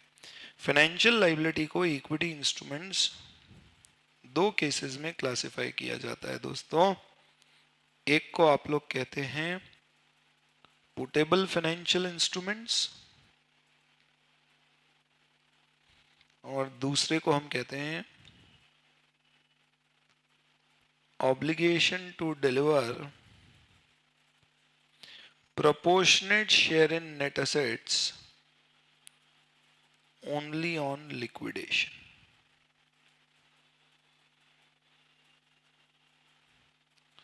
This is covered under para 16A and 16B. This is covered under para 16C and 16D. Sir para number याद करने हैं क्या? सवाल तो तुमने ऐसा पूछा कि मैं हाँ बोलूंगा तो कर ही लोगे. जहां क्रिटिकल इंपॉर्टेंट है वहां पे आपको ध्यान रखना होगा. जैसे 16A and 16B puttable financial instrument की बात करता है, आपको ध्यान रखना होंगे ये सारे पैरा नंबर्स किसके हैं? इंड एस 32 के. पूरा 32 चल रहा है अभी. अभी तक अपन ने 109 की कोई बात नहीं करी है सिवाय एक चीज के. ये जो मैंने अकाउंटिंग मिसमैच का कॉन्सेप्ट आपको बताया, ये अकाउंटिंग मिसमैच का जो कॉन्सेप्ट दिया गया है, this concept is actually given in para 2.5 of Ind AS 109, है ना. चलिए, that is not critical for you to remember. ये 16 ABCD आपको याद रखना है. अब ये पुटेबल फाइनेंशियल इंस्ट्रूमेंट का कॉन्सेप्ट समझते हैं अपन. थोड़ा सा समझिए, समझ लेना है, शायद आपने कम सुना हो. ये ओल्ड कोर्स न्यू कोर्स दोनों में रेलेवेंट है. इंडेस में एक अमेंडमेंट हुआ था और पुटेबल फाइनेंशियल इंस्ट्रूमेंट का कॉन्सेप्ट डाला गया था. कई अटकलें थी कि भारत में ये चीज नहीं होती, जबकि ऐसा नहीं है. These instruments do exist even in Indian scenario. What are these instruments? Let us understand. दोस्तों, ये जो मैंने हेडिंग दी है वापस से, financial liability classified as equity, ये अपनी घरेलू हेडिंग है. इसको हम क्लास में पेट नेम बोलते हैं. अपनी आपस की बातें, ये एग्जाम में नहीं लिखना है आपको. ये मैंने आपको ऐसी हेडिंग बना के दी है जिस हेडिंग से ही आपको कॉन्सेप्ट समझने में बहुत आसानी होगी. एक बेसिक सा सवाल, मैंने प्रेफरेंस शेयर इशू की है जो रिडीमेबल है. क्या ये फाइनेंशियल लायबिलिटी है या इक्विटी है? Sir, it is a financial liability. क्यों? क्योंकि रिडीमेबल है तो कैश लौटाना है. मैंने प्रेफरेंस शेयर इशू किया और ये प्रेफरेंस शेयर जो मैंने इशू किया, इस प्रेफरेंस शेयर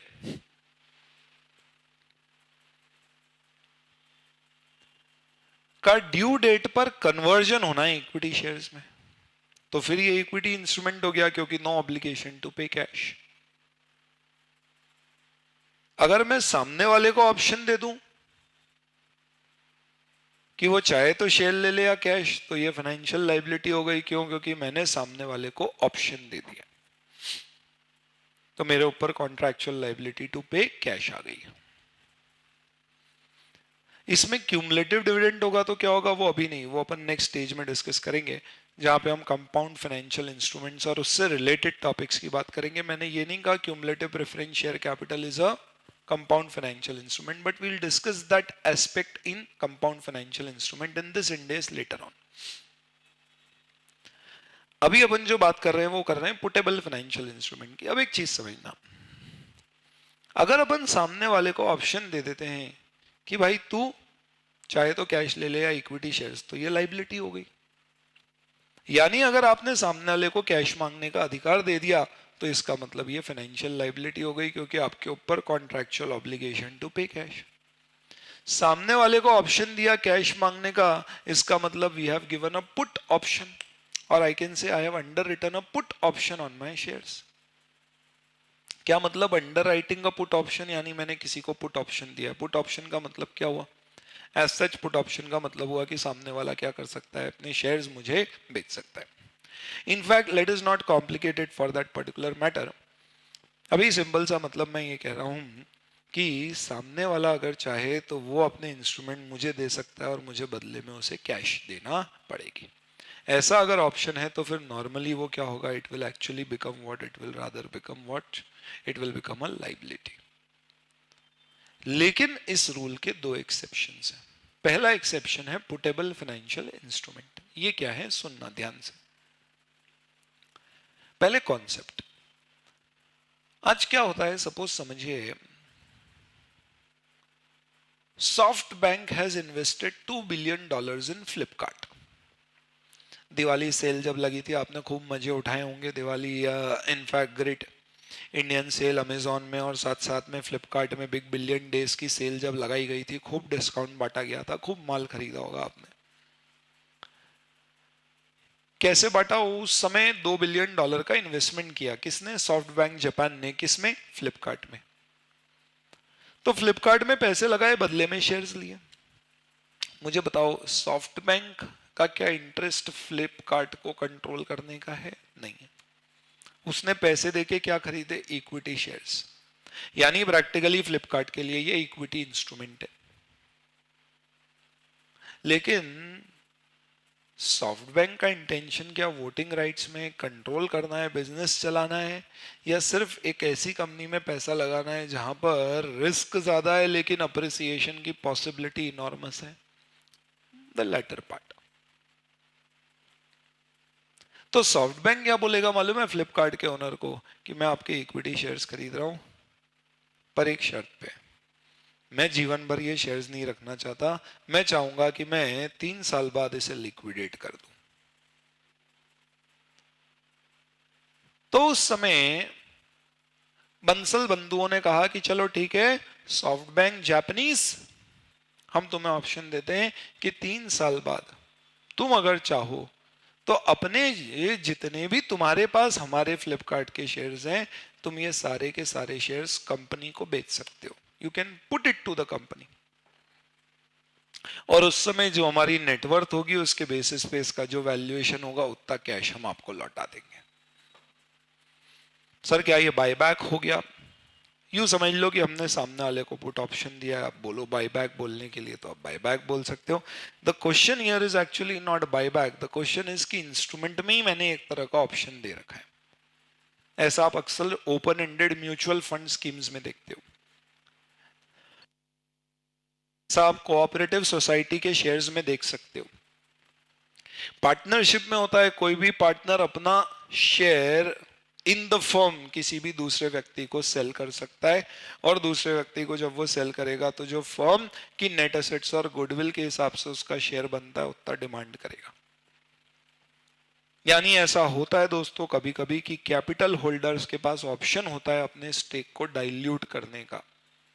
अगर आप अपने कैपिटल होल्डर्स को अपने स्टेक को डाइल्यूट करने का, यानी you are giving them an option to put back their equity instruments to the company and you will repay them as per the net assets of the company, then in that case a despite the fact कि आपने capital providers को option दिया है cash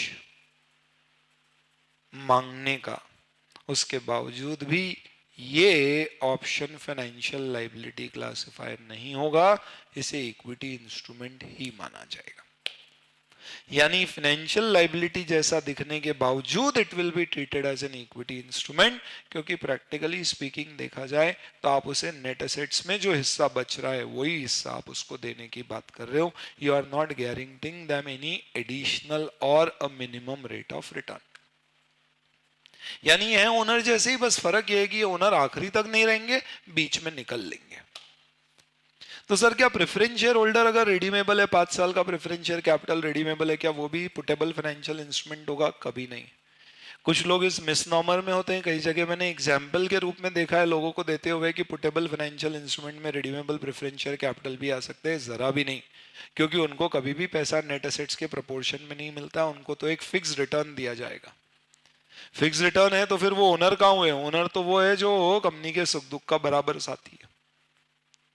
तो ये basically mutual fund के open ended mutual fund के units हो सकते हैं, जहां पे आप बोलते हो कि जब तुम्हारी इच्छा है तुम यूनिट्स को वापस से क्या करना, म्यूचुअल फंड को दे देना, वो रिपर्चेस कर लेगा और उस दिन की NAV net asset value per unit के अनुसार पैसे दे देगा। इस तरह के इंस्ट्रूमेंट्स को पुटेबल फाइनेंशियल इंस्ट्रूमेंट माना जाता है। तो ऑब्वियस सी बात है किसी भी इंस्ट्रूमेंट को पुटेबल फाइनेंशियल इंस्ट्रूमेंट मानने के लिए आपको उसमें कंडीशंस तो रखना ही पड़ेंगी। कैसी कंडीशंस हमें रखना पड़ेंगी? Obviously you will have to put in conditions wherein you will have to mention that they are only entitled to a proportionate share in the net assets. Please understand there are 5 conditions given. Exam में अगर question आएगा तो आपको 5 condition लिखना है, आपने 5 की जगह 4 कंडीशन लिख दी, आप समझ जाइए एग्जामिनर को आपने मौका दे दिया 1 मार्क काटने का। ऐसे भी सीए में वो मार्क्स काटने के ही मौके ढूंढते हैं। और इस पर्टिकुलर अटेम्प्ट में दोस्तों एक बहुत इंपॉर्टेंट बात मैं करने जा रहा हूं। व्हाट डू वी थिंक, क्या इस पर्टिकुलर अटेम्प्ट में इंस्टीट्यूट पहला अटेम्प्ट है न्यू कोर्स का तो आसान पेपर निकालेगा? ओल्ड कोर्स वालों को इंस्टीट्यूट बहुत समय तक नहीं रखना चाहेगा, इसलिए फटाफट पास करवाएगा? You don't know. जो मॉक टेस्ट पेपर आए ना दोस्तों न्यू कोर्स के, those mock test papers are I will not say they are difficult, but I will say that they are a good mixture of various concepts which are covered in your course.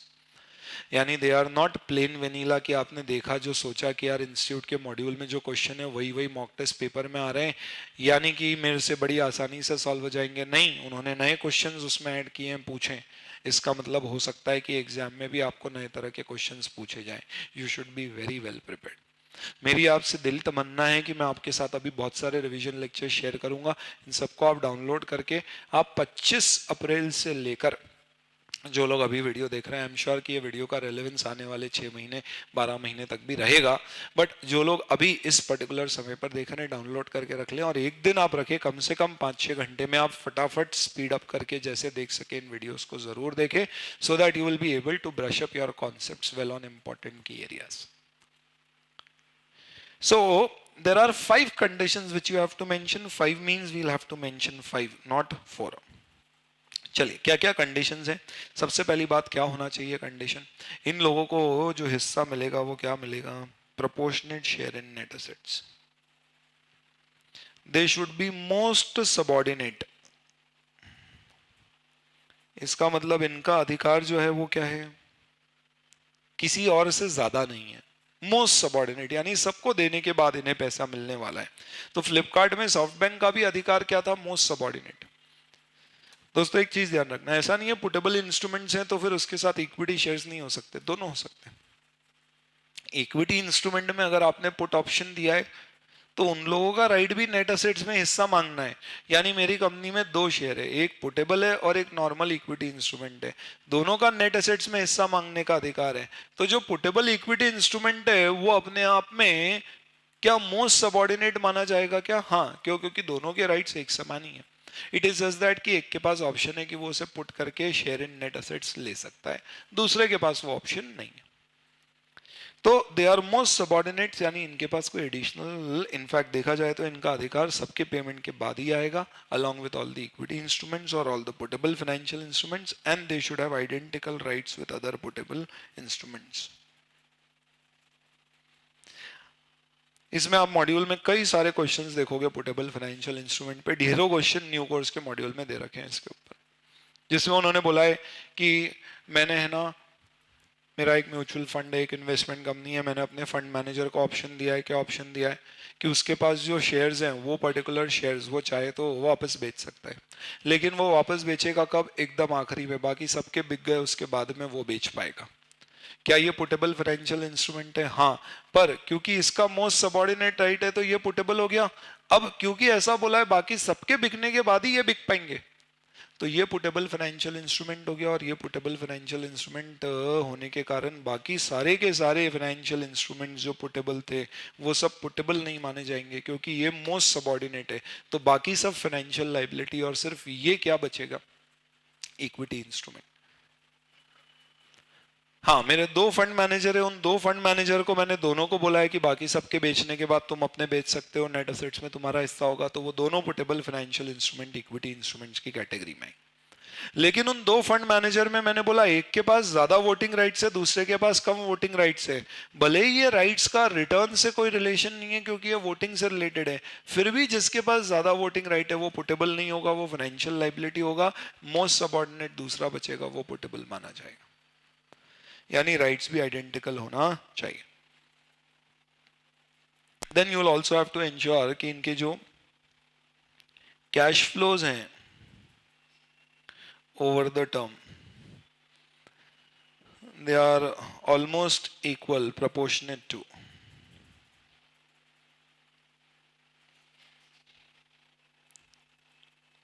the net profits which have been earned, or it basically represents a proportionate share in net assets or fair value of net assets. इसका मतलब क्या हुआ दोस्तों, practically ये जो total पैसा कमा रहे हैं इस पूरे के पूरे पीरियड में, ये टोटल का टोटल पैसा जो ये कमा रहे हैं, ये टोटल पैसा क्या होना चाहिए, this should not be more than what, it should not be more than the total profits which the company has made during this particular period.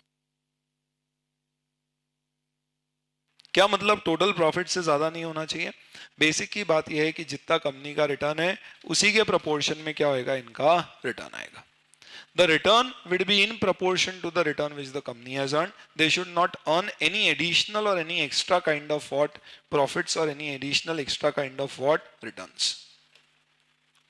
अब ये रिटर्न्स हो सकते हैं कि अगर आपकी कंपनी फेयर वैल्यूएशन बेसिस पे वैल्यू करती है तो फेयर वैल्यू के बेसिस पे हो, या फिर सिंपली जो आप अपने P&L में प्रॉफिट्स दिखाते हैं उसके बेसिस पे हो. And they should have no other committed cash flows. यानी अगर आपने कोई मिनिमम रिटर्न इनको गारंटी कर दिया, यानी आपने अगर सॉफ्ट बैंक को फ्लिपकार्ट ने ये ऑप्शन दिया कि आप अपने इक्विटी इंस्ट्रूमेंट पुटअप कर सकते हो और आपको मिनिमम हम 10% per annum compounded growth rate का रिटर्न देंगे, मामला बिगड़ गया. फिर उस केस में ये पुटेबल फाइनेंशियल इंस्ट्रूमेंट लाइबिलिटी रहेगा, इक्विटी में क्लासिफाई नहीं हो. ये 16A की कंडीशन है. 16B basically has to conditions. जो कंडीशन किसी दूसरे इक्विटी इंस्ट्रूमेंट या दूसरे इंस्ट्रूमेंट से रिलेटेड है. ये कहते हैं 16B कहता है कि there is no other instrument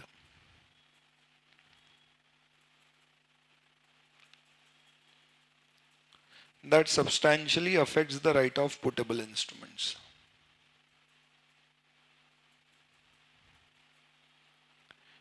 Right or cash flows of putable financial instrument. यानी कोई दूसरा ऐसा इंस्ट्रूमेंट नहीं है जो हमारी राइट्स को सब्सटैंशियली अफेक्ट करता है. Plus there is no other instrument other nature which has proportionate share in net assets. तो बेसिकली ये बोल रहे हैं कि एक कैटेगरी एक जैसी वही पुटेबल होंगे, दूसरी कैटेगरी आ गई तो फिर दोनों पुटेबल नहीं होंगे, उनमें से एक ही पुटेबल बचेगा. ये 16A और B की कंडीशन है. अगर आप 16C और D की बात करें, इन्हें भी हम इक्विटी इंस्ट्रूमेंट क्लासिफाई करेंगे. ये थोड़े से अलग है. इसमें और पुटेबल में फर्क क्या है? 16C और D बोलता है कि अगर आपने किसी इंस्ट्रूमेंट होल्डर को ऑप्शन दिया है कि वो लिक्विडेशन पर अपने शेयर्स पुटअप कर सकता है और proportionate share in net assets मांग सकता है, तो उस पर्टिकुलर केस में ऐसे इंस्ट्रूमेंट्स को क्या माना जाएगा? इन इंस्ट्रूमेंट्स को भले ही पुट ऑप्शन दिया है, कैश मांगने का अधिकार दिया है, पर क्योंकि वो लिक्विडेशन पर दिया है, इसका मतलब practically they are as good as equity instruments. इसमें if we talk about para 16C has same condition as given under para 16B, लेकिन इसमें 16B की 1, 2 और 3 कंडीशंस है. 4th और 5th C, D और E कंडीशन रेलेवेंट नहीं है. क्यों? क्योंकि इनको एज सच हम लिक्विडेशन पे ही पैसा दे रहे हैं, उससे पहला कोई पैसे देने की बात ही नहीं हो रही है. तो A and B and C. 16D is same as 16, sorry, ये 16A की ABC कंडीशन जैसी है और ये 16B जैसा है, सेम टू सेम. ये बेसिकली वो इंस्ट्रूमेंट है जिनके पास हमने ऑप्शन दे रखा है कि वो लोग चाहें तो कैश मांग सकते हैं, लेकिन उसके बावजूद भी उन्हें फाइनेंशियल लायबिलिटी की बजाय क्या क्लासिफाई किया जाएगा? It will be classified as an equity instrument. Puttable financial instruments and obligations to deliver proportionate share in net assets only on liquidation. 2 categories. इसमें स्पेशल पॉइंट आप ध्यान रखना, कंसोलिडेटेड फाइनेंशियल स्टेटमेंट बनाते समय अगर सब्सिडरी के कोई पुटेबल फाइनेंशियल इंस्ट्रूमेंट्स हैं तो वो सब्सिडरी के सेपरेट फाइनेंशियल स्टेटमेंट में इक्विटी इंस्ट्रूमेंट की तरह क्लासिफाई यानी इक्विटी में क्लासिफाई होंगे, लेकिन होल्डिंग के कंसोलिडेटेड फाइनेंशियल स्टेटमेंट में अगर एनसीआई के द्वारा होल्ड किए गए हैं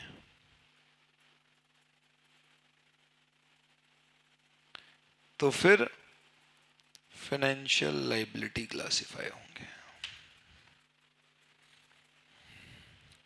अब इसी बात है कि अगर इसको पेरेंट ने होल्ड किया होगा तो ये इंटरकंपनी इन्वेस्टमेंट कैंसिल होकर इसका कैलकुलेशन गुडविल को अफेक्ट करेगा, लेकिन अगर एनसीआई ने होल्ड किया है तो फिर ये एनसीआई में ऐड नहीं होगा, इसे फाइनेंशियल लायबिलिटी दिखाया जाएगा. इसका मतलब सपोज मैं बोलता हूं कि there is a holding, there is a subsidiary, subsidiary company के कुछ पुटेबल फाइनेंशियल इंस्ट्रूमेंट्स है which have been held by minority share holder या नॉन कंट्रोलिंग इंटरेस्ट। तो सब्सिडरी भले ही उसे पुटेबल फाइनेंशियल इंस्ट्रूमेंट यानी कि उसको किस कैटेगरी में दिखाए, इक्विटी में, पर जब कंसोलिडेशन होगा तो फिर हम ये नहीं कहेंगे कि दे आर मोस्ट सबॉर्डिनेट, हम बोलेंगे बाहर वालों को शायद पहले पैसे देने की बात होगी, फिर ग्रुप की बात आएगी।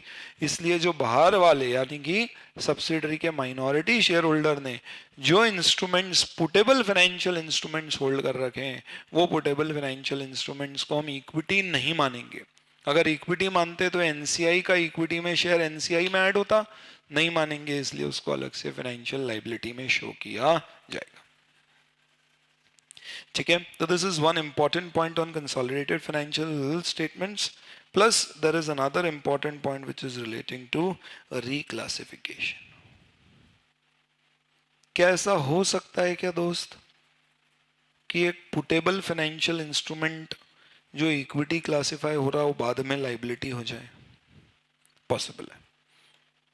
ऐसा कब हो सकता है? एक पुटेबल फाइनेंशियल इंस्ट्रूमेंट था, मोस्ट सबॉर्डिनेट था, लेकिन उसके बाद उससे भी ज्यादा सबॉर्डिनेट राइट्स का एक पुटेबल इंस्ट्रूमेंट आ गया, जिस कारण से ये इंस्ट्रूमेंट अब रिक्लासिफाई होगा एज अ फाइनेंशियल लाइबिलिटी। तो if any financial liability is reclassified as equity, then it will be done at carrying amount. But if any equity is reclassified as financial liability, then this will be done at fair value through equity. इसका मतलब simple है, अगर कोई financial liability equity में classify हो रही है, यानी कि कोई पहले फाइनेंशियल लाइबिलिटी थी पर अब वो मोस्ट सबऑर्डिनेट होने के कारण इक्विटी हो गया, तो कोई प्रॉब्लम नहीं है। आज उस फाइनेंशियल लाइबिलिटी को जिस वैल्यू पे वैल्यू किया है उसको आप उसी वैल्यू पे इक्विटी में ट्रांसफर कर दो, क्योंकि इंडेस का बेसिक फंडामेंटल क्या है, इक्विटी के वैल्यूएशन पे दिमाग मत लगाओ, क्योंकि इक्विटी क्या है, रेसिडुअल इंटरेस्ट। इसका भी एक फंडा है, क्यों इक्विटी का वैल्यूएशन इंडेस में नहीं दिया है, समझना। इंडेस बोलता है इक्विटी कौन, रेसिडुअल इंटरेस्ट। अब आप सोचो, अगर आप इक्विटी का वैल्यूएशन सिखाओगे तो फायदा क्या है? सपोज मैंने इक्विटी शेयर कैपिटल का वैल्यूएशन कहीं करने की बात की, उससे या तो प्रॉफिट होगा या लॉस, अल्टीमेटली वो प्रॉफिट और लॉस होगा किसका, इक्विटी शेयर होल्डर का। तो बुक करो या ना करो फर्क तो पड़ना ही नहीं है, क्योंकि उसमें पूरा का पूरा गेन लॉस अल्टीमेटली घुमा फिरा के खुद को ही अफेक्ट करना है, इक्विटी इंस्ट्रूमेंट्स को ही अफेक्ट करेगा। यानी आप तो एक तरफ इक्विटी की वैल्यू अगर कम करोगे, दूसरी तरफ लॉस आएगा, अल्टीमेटली बात तो एक ही है। इसलिए इंडेस बोलता है इक्विटी के वैल्यूएशन पे दिमाग मत लगाओ, इनको तो बचा कुचा पैसा मिलेगा। हेंस कोई चीज अगर लाइबिलिटी से इक्विटी हो रही है तो दिमाग मत लगाओ, कुछ भी जिस वैल्यू पे अभी आ रही है उसको उस वैल्यू पे उठा के इक्विटी में डाल दो, तो कोई गेन लॉस बुक होना ही नहीं। दोस्तों मैं चाहता तो आपको सीधे ये कॉन्सेप्ट बता के अपन आगे बढ़ सकते थे फटाफट रिवीजन में, पर ऐसा नहीं। क्यों? क्योंकि ऐसे चार्ट में देख के चीज़ें बड़ी आसानी से समझ में आ जाती हैं, बट एग्जाम में यही चीज़ें कंफ्यूज करती है कि यार क्या बोला था सर ने रिवीजन में, फाइनेंशियल लाइबिलिटी टू इक्विटी में कैरिंग अमाउंट लेना है या वहाँ फेयर वैल्यू लेना है। तब आपको याद आएगा इक्विटी में कोई चीज़ जाए तो सोचना ही मत, जो वैल्यू पे आ रही है डाल देना। लेकिन अभी तक इक्विटी थी और अब लाइबिलिटी में आएगी तो डेफिनेटली उसका वैल्यूएशन इंपॉर्टेंट है। तो अपन उसको आज जो फाइनेंशियल लाइबिलिटी की फेयर वैल्यू बनती है उस फेयर वैल्यू पे आज हम उसको रिकॉर्ड कर देंगे। और ये फेयर वैल्यूएशन पे जो रिकॉर्डिंग होगी, ऑब्वियस सी बात है कि इक्विटी का कैरिंग अमाउंट और फेयर वैल्यू में डिफरेंस होगा। ये पूरा डिफरेंस क्यों आया? क्योंकि अभी तक इक्विटी को हमने रीवैल्यू नहीं किया था, इसलिए ये पिछले सालों से रिलेटेड है। तो हम इसको सीधे इक्विटी से एडजस्ट कर देंगे, P&L से इसका कोई इफेक्ट नहीं आएगा। So this is basically the concept of what putable financial instruments or instruments where you have an obligation to deliver cash at the time of liquidation। ये आपका पूरा concept होता है किसका, financial liabilities, जिसको हम कभी कभी equity instrument classify करेंगे। और अब आखिरी एस्पेक्ट पर आते हैं, contracts involving entities own equity shares। ये जो पर्टिकुलर एस्पेक्ट है दोस्तों, इस एस्पेक्ट में हम क्या डिस्कस करने वाले हैं, contracts involving entities on equity shares का मतलब क्या है।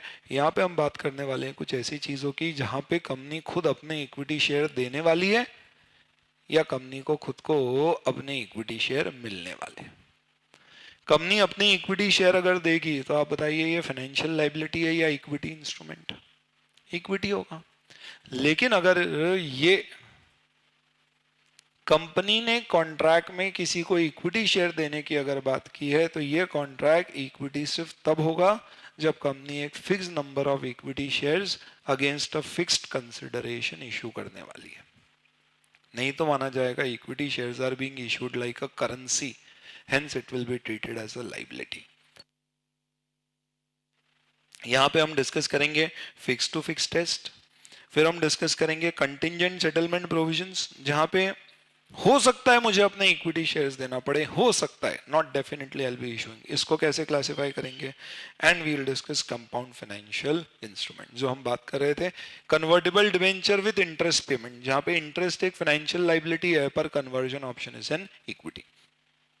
Then we will talk about second part. ये मैंने बहुत ही इसको डिवाइड करने की कोशिश की है सिस्टमैटिकली, ताकि आपके दिमाग में क्लासिफिकेशन अच्छे से बैठ जाए।